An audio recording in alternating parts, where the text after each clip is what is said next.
হঠাৎ যদি দেখো জীবনের সামনে প্রশ্ন দাঁড়িয়ে গেল, তুমি কে?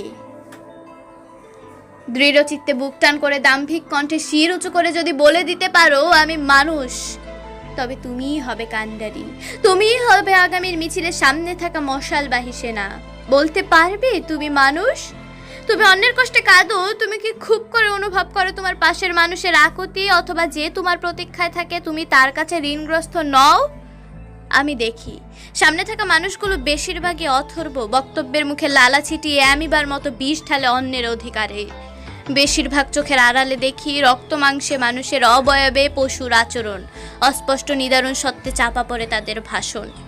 কটাক্ষ আর প্রতিষ্ঠার পার্থক্যে দাঁড় করিয়ে নিজেদের বলতে চায় এলিট, শাসক, ভদ্র, রাজা। দিনকে দিন আমাদের সবুজ ফলানো কৃষককে তারা বলছে চাষা, তাচ্ছিল্য করে বোঝা সঁপে দিয়েছে সব প্রজা নামক সমাজের বেশিরভাগ জনসমষ্টির উপর।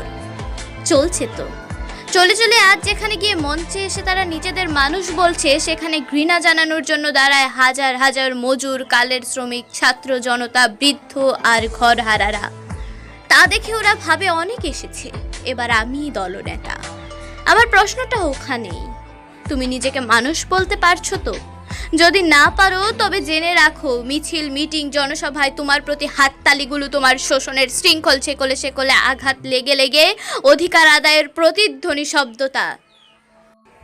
মানুষ হয়ে এসো, তোমার জন্য আলোর মিছিল অপেক্ষা করছে।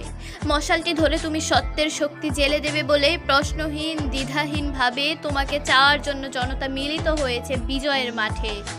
যদি শুধুমাত্র তুমি বলতে পারো তুমি মানুষ হয়ে এসেছো সবার তরে।